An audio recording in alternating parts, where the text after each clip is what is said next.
J'aimerais vous expliquer ici à grands traits comment fonctionne le quantitative easing mis en pratique par la BCE depuis janvier 2015 et inspiré de ce qu'ont fait avant elle les banques du Japon, d'Angleterre ou encore la Fed. Commençons par une définition. Pour une banque centrale, pratiquer le quantitative easing, ou plus simplement le QE, signifie racheter massivement des titres de dette publique et privée auprès des banques, des compagnies d'assurance et autres fonds d'investissement. Alors pourquoi parle-t-on de politique non conventionnelle? Eh bien parce que la vocation normale de la BCE, c'est de fournir de la liquidité à très court terme aux banques via des opérations de refinancement d'une durée d'une semaine. En échange de ce cash, elle prend alors en pension des actifs qui servent de garantie. Autrement dit, elle ne les achète pas, mais les prend en contrepartie d'un prêt. Et tout cela est complété par un arsenal d'instruments de réglage fin.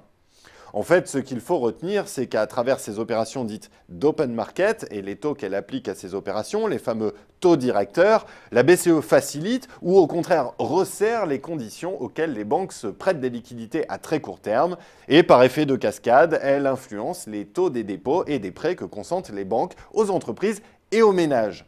En résumé, à travers sa pratique conventionnelle, la BCE cherche à agir sur l'offre et la demande de crédit en manœuvrant principalement les taux d'intérêt.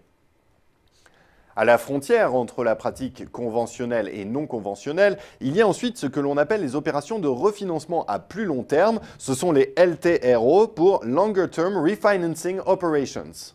Dans le cadre conventionnel, il n'existe qu'une forme de LTRO d'une maturité, c'est-à-dire d'une durée de remboursement de 3 mois.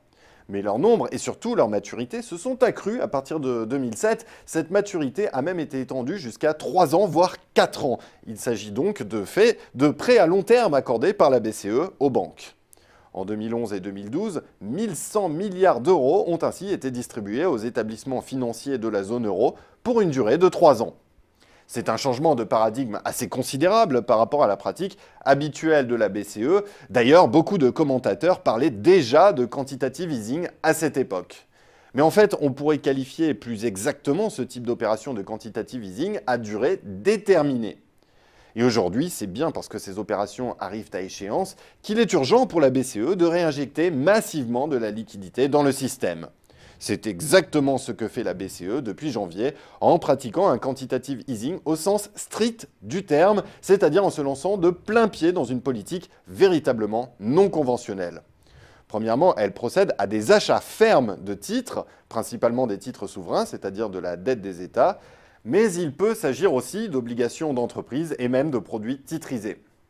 Deuxièmement, il s'agit bien d'achats massifs, 1140 milliards d'euros répartis sur 19 mois. Regardons maintenant les mécanismes de transmission attendus. Eh bien, ils sont plus complexes qu'il n'y paraît.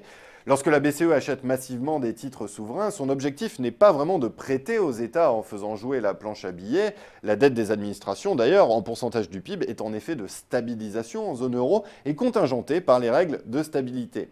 Donc, en siphonnant une partie de l'encours des obligations d'État détenues au portefeuille des intermédiaires financiers, la BCE restreint le marché des titres publics et pousse ainsi les investisseurs à recomposer leur portefeuille en faveur des titres corporate, c'est-à-dire les actions et les obligations d'entreprise qui sont bien plus rémunérateurs que les titres publics. Elle tire donc vers le bas les taux sur ce type de produit, faisant baisser le coût de financement des États et des entreprises. Elle pousse du même coup à la hausse le prix des actifs, et notamment les cours de bourse, et elle augmente le volume de financement auquel ont accès les agents privés. En plus, en diminuant l'ensemble des rendements, notamment à long terme, et en émettant de l'euro, elle favorise la dépréciation de la devise européenne.